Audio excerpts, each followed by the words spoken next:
ሰላም ጤና ይስጥልን ውድ የቻናላችን ተከታታዮች ፕሮግራማችን ቤተሰቦች ይህ አብዲራዋ ቲዩብ ነው። ፕሮግራማችንን ላይክ በማድረግ እንድትጀምሩ አዲስ ሆናችሁ ሰብስክራይብ በማድረግ ለቻናላችን ቤተሰብ እንድትሆኑ እንዲሁም ይህንን ፕሮግራም ከሀገር ውጭ የምታደምጡ እንደ ሁሉ ጊዜው ለዚህ ቻናል ድጋፍ እንድታደርጉ በአክብሮት እየጋበዝን በዚህ ፕሮግራማችን የምንመለከተው እንግዲህ የአርሴናል የሄል ኢንድ ውጤት የሆነው ኢታን ንዋኔሪን ትኩረት በማድረግ የተወሰኑ ነጥቦችን በዚህ ተጫዋች ዙሪያ እንዲሁም የእንግሊዝ ቀጣይ አዲሱ ጀነሬሽን አሁን ላይ ከሚገኙ ቶፕ ተጫዋቾች ተርታ መቀመጥ የሚችል እንዲሁም ያለው አቅም በአርሴናል ቤት ባለፉት ጊዜያት ተጫዋቹ ባደረገው 22 ጨዋታ ውስጥ በዘንድሮ የውድድር ዓመት በደንብ መመልከት የቻልነው ስለዚህ ወጣት ተጫዋች የተወሰኑ ነጥቦችን እናነሳለን። መነሳት ካለበት ወሳኝ ነጥብ መካከል ተጫዋቹ ያለው አቅም ለሚካኤል አርቴታ አርሴናል ባለፉት ጊዜያት ምን ያክል ወሳኝ እንደነበር በተለያዩ ጨዋታዎች መመልከት ችለናል። ከተወሰኑ ቀናት ቀደም ብሎ ተጫዋቹ እንግዲህ 18 ዓመቱን ደፍኗል። 18 ዓመቱን ከመሙላቱ በፊት ግን የተጫዋቹ ልዩ ብቃትና በሄል ኢንድ የአካዳሚ ውጤት እንዲሆን ያበቃችሁን የመጨረሻ ቀን ከዛም በኋላ እንግዲህ ተጫዋቹ በአርሴን ቬንገር በግሩም ሁኔታ በተገነባው አካዳሚ ውስጥ እንዴት ጎልቶ እንደወጣና የእንግሊዝ አዲሱ ትውልድ በሊግ ካዝሊ ከ21 ዓመት በታች ጥሪ ተደርጎለት እንግዲህ ተጫዋቹ ከ21 ዓመት በታች ጨዋታ ለማድረግ በዚህም ወቅት በኢንተርናሽናል ግጥሚያዎች ላይ ነው የሚገኘው።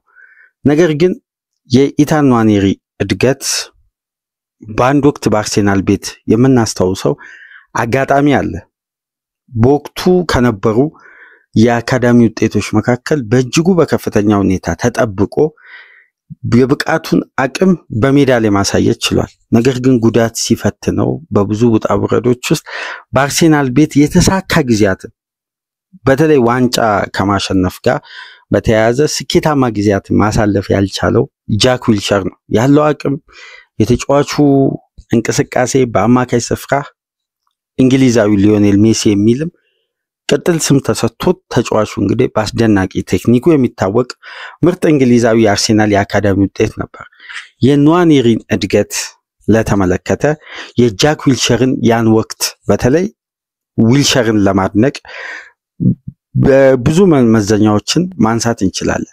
ዋነኛው መመዘኛ ግን እናንሳ ከተባለ በወቅቱ ጃክ ዊልሸር በአርሴናል ቤት ከፍ ብሎ በሚታይበት ወቅት የዓለም እግር ኳስን ተቆጣጥረው የነበሩት የባርሳ አማካዮች በአማካይ ስፍራ ተጫዋቹ ከባርሳ ጋር አርሴናል በኤሚሬትስ ያደረገውን ድል ተከትሎ የዛን ግጥሚያ ምሽት የነበረው የጃክ ዊልሸር አቅም፣ ቴክኒክ፣ ሜዳን የማንበብ ከእድሜው በላይ ምን ያክል ረቂቅ እንደሆነ ከኳስ ጋር መመልከት ችለናል።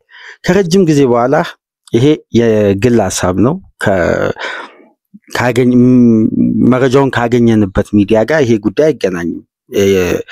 ጉዳዩንና ይሄን አጋጣሚ ለማገናኘት ያክል ነው።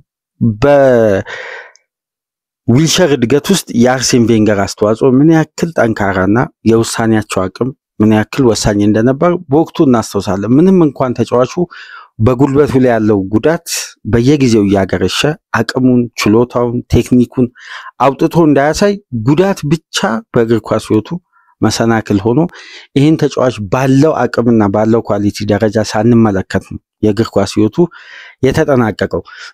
ነገር ግን ይሄ ተጫዋች ለአርሴናል በዛ ደረጃ በተጠበቀው ልክ ቡድኑ ወደ ስኬት ባያሻገር እንኳን ቀጣይ የራሱ ምስል የሚቀርጽበትን ምርጥ ሌላ አካዳሚ ውጤት በክለቡ ማሳደግ ችሏል።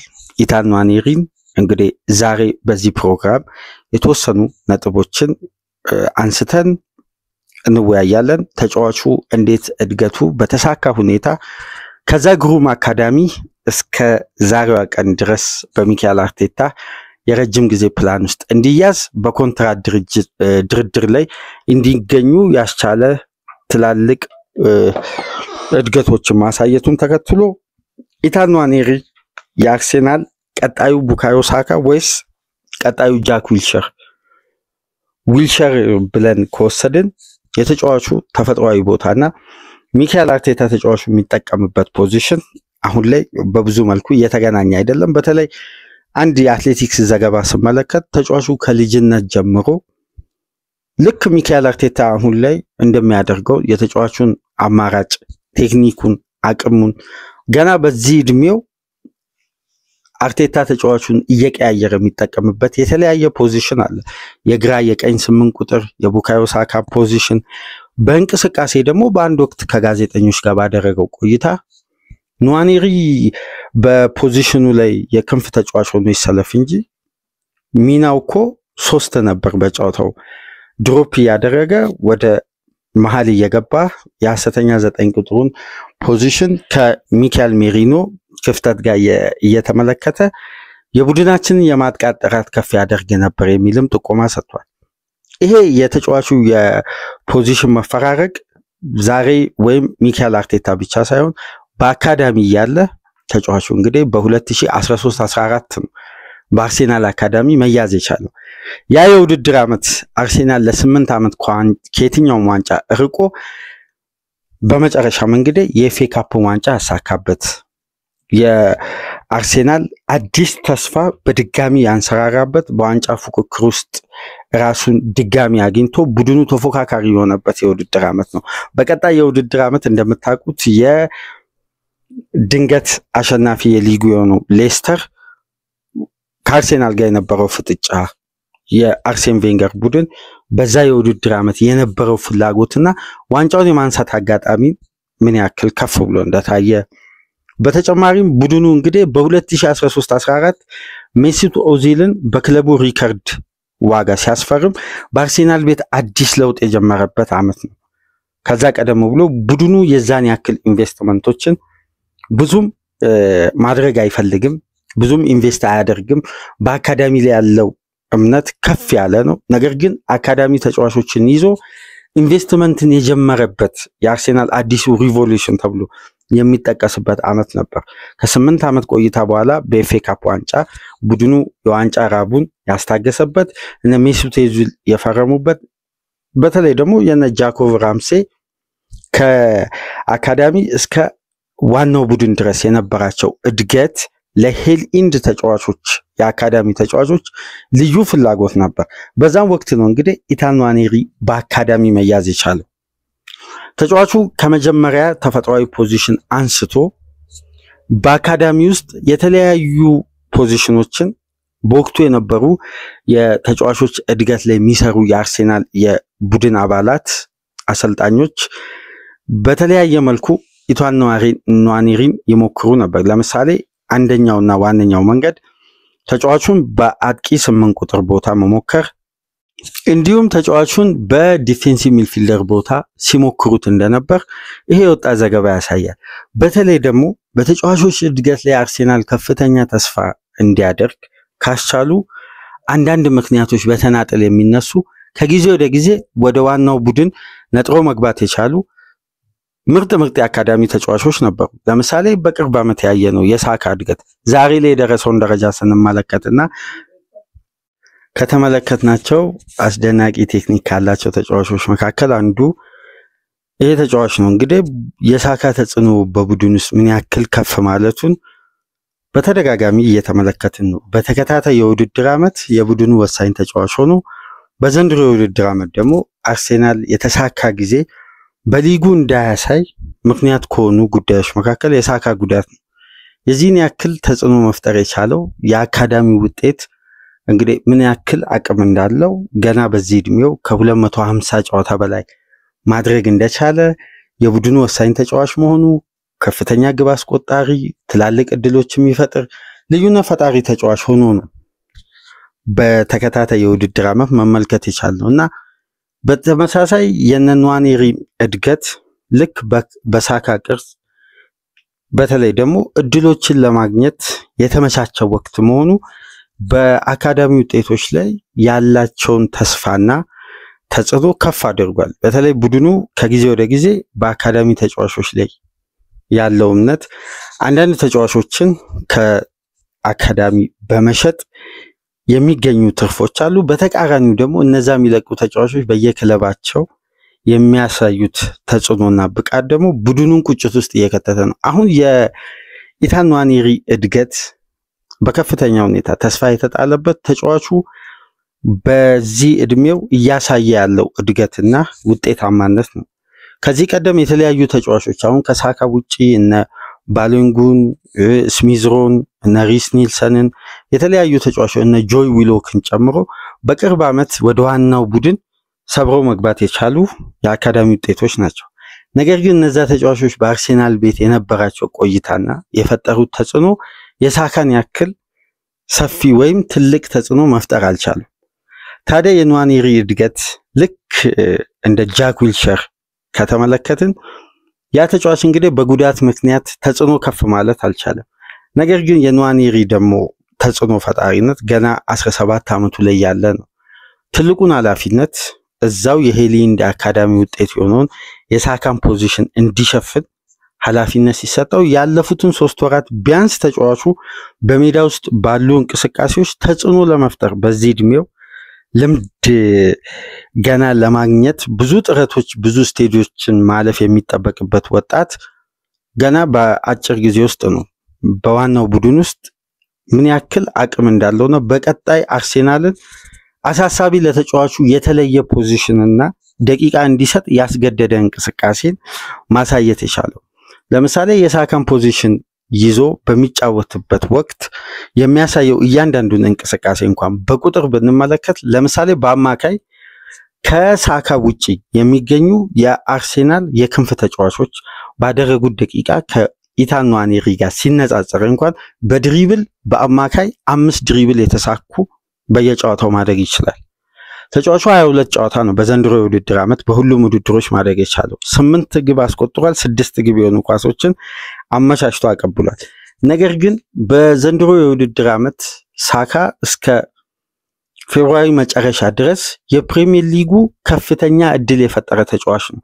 በፌብሩዋሪ ወር መጨረሻ ነው መሐመድ ሳላ ያን እድል የመፍጠር ቁጥሮችን መብለጥ የቻለው እንጂ 19 እድሎችን ትላልቅ እድሎችን በመፍጠር በሊጉ ቁጥር 1 ተጫዋች ነው። ነገር ግን ንዋኔሪ ባደረገበት የፕሪሚየር ሊግ የዘንድሮ የውድድር ዓመት ጨዋታ 7 ትላልቅ እድሎችን መፍጠር ችሏል። ነገር ግን ተጫዋቹ ሜዳ ላይ ከቆየበት ደቂቃ ጋር ሲነጻጸር ግን በእጅጉ የተለያየ ነው። አሁን ለምሳሌ ሳካን እነዛን 19 እድሎችን ለመፍጠር የፈጀበት ደቂቃና ንዋኔሪ የወሰደበት የ7ቱ ደቂቃዎች ሲነጻጸሩ በተወሰነ መልኩ ንዋኔሪ እነዚህን እድሎች የመፍጠር አቅሙ ከሳካ ከፍ ይላል።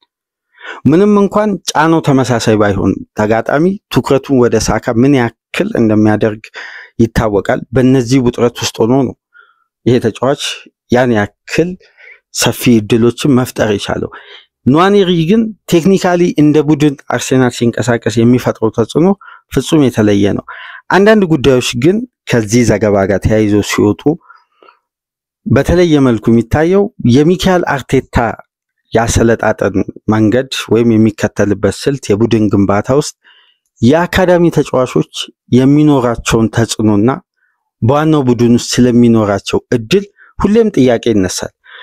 ወደዛ ጉዳይ ከመግባታችን በፊት ሚካኤል አርቴታ ግን በአካዳሚ ተጫዋቾች ላይ ያለው እምነት እንደ አንድ አርሴናል ደጋፊ እስቲ ያላችሁን አስተያየት በኮሜንት መስጫ ላይ ያስቀመጣችሁ። ምክንያቱም አንዳንድ ዘገባዎች ላይ ስመለከት በተለይ ዴሊ ሜል ከወቅታዊ ከንዋኔሪ የኮንትራት ጉዳይ ጋር ተያይዞ ባወጣው ዘገባ የሚካኤል አርቴታ ያለፉት 5 ዓመት ቆይታዎች ከ2010 አሰልጣኙ እስከሚመጣ እስከ 2020 ድረስ ቡድኑ ከአካዳሚ ተጫዋቾች ያገኘው ትርፍ ወይም ለሽያጭ ያቀረባቸው የአካዳሚ ተጫዋቾች በጣም አነስተኛ ነው።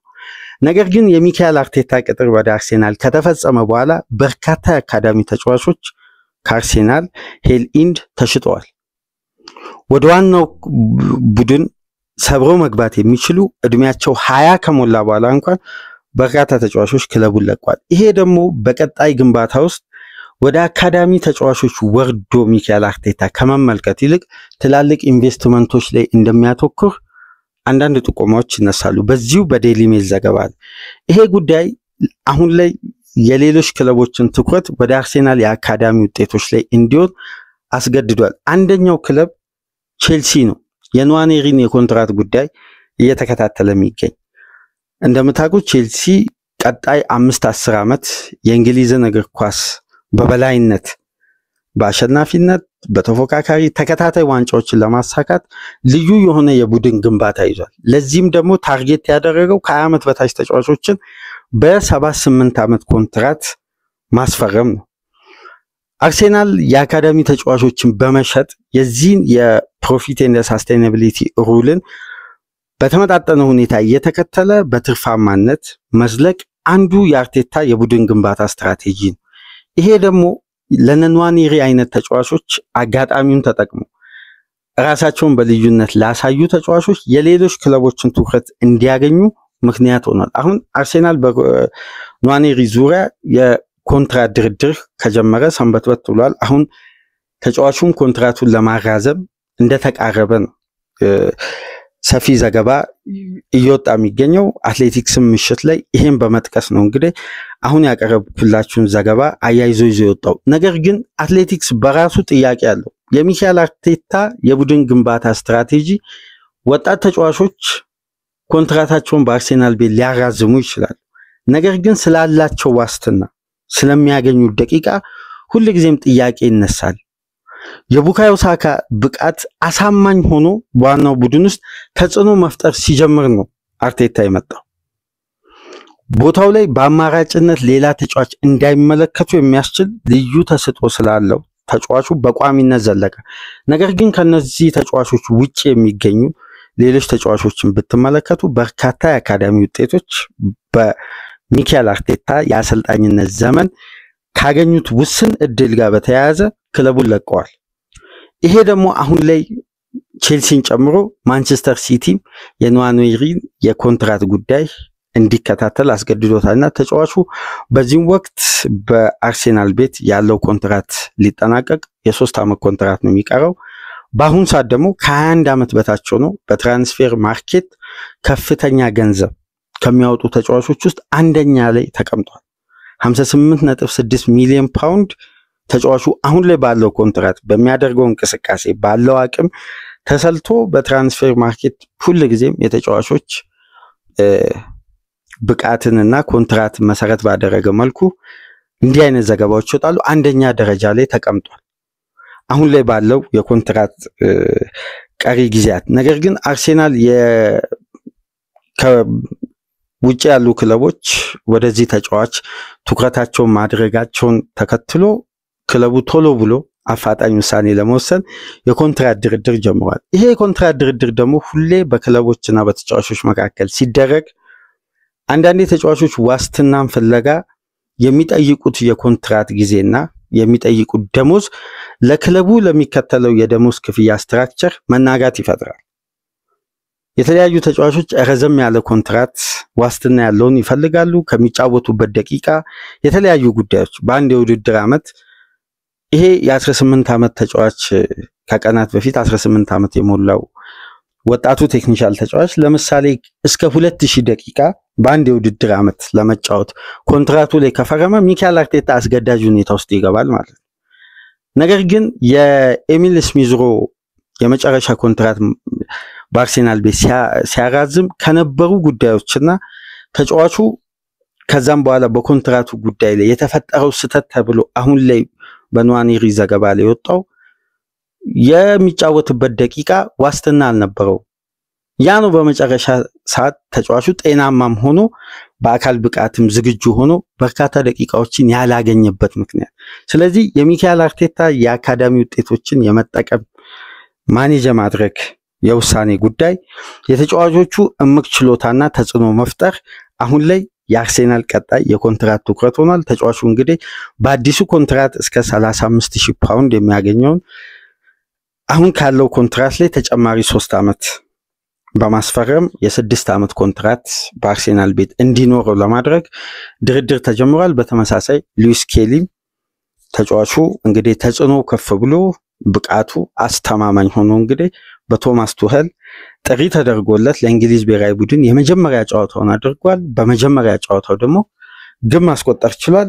ይሄም ተጫዋች እንግዲህ አዲስ ኮንትራት ሊቀርብለት ነውና እነዚህ ተጫዋቾች ግን በሌሎች ክለቦች አይን ውስጥ መግባታቸው መዘንጋት የለበትም። ቼልሲ በተለይ ሁኔታውን በቅርበት እየተከታተለ ነው። አርሴናል በአዲሱ ስፖርቲንግ ዳይሬክተር አንድሬ ቤርታ አማካኝነት እንግዲህ ድርድሩን ገፍቶ ሄዶ የዚህን ተጫዋች ኮንትራት ለማራዘም ቅድመ ዝግጅቱን እያጠናቀቀ ይገኛል። በቀጣይ ምን አይነት ውሳኔ ሊተላለፍ ይችላል እንግዲህ አብረን የምናየው ነው የሚሆነው።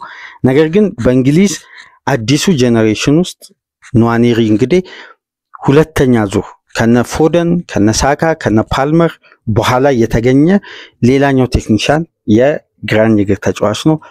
እስቲ ያላችሁን ሐሳብ አስተያየት በኮሜንት መስጫ ያስቀመጣችሁ ፕሮግራማችንን ላይክ አድርጉ። አዲስ የሆናችሁ ሰብስክራይብ በማድረግ ቤተሰብ እንድትሆኑ ከሀገር ውጭ ይህን ፕሮግራም የምታደምጡ እንደ ሁሉ ጊዜው ድጋፍ እንድታደርጉ በአክብሮት እየጋበዝን ከዚህ ፕሮግራም ቀደም ብሎ ምሽት የተደረጉ የኔሽን ሊግ ጨዋታዎችን በተወሰነ መልኩ ውጤትና በጨዋታው ላይ የተመለከትነውን እንዲሁም የተቆጠሩትን በርካታ ግቦችን አያይዘን ያቀረብንላችሁ ፕሮግራም አለ። እሱንም እያዳመጣችሁ ከዚህ ፕሮግራም በመቀጠል እንግዲህ ዩቬ ወጣቱን የቀድሞ የአማካይ ስፍራ የጣሊያን ብሔራዊ ቡድን እንዲሁም በኢንተር ሚላን በባርሳ የምናውቀው ቲያጎ ሞታን አሰናብቷል። ከዚህ ስንብት ጋር በተያያዘ የተወሰኑ ደቂቃዎችን ቆይታ የምናደርግበትን ፕሮግራም ይዘንላችሁ እንመጣለን። ከናንተ ጋር ቆይታ ያደረኩት ሚናድ አብዲ ነበርኩ። ሰላም ቆዩ።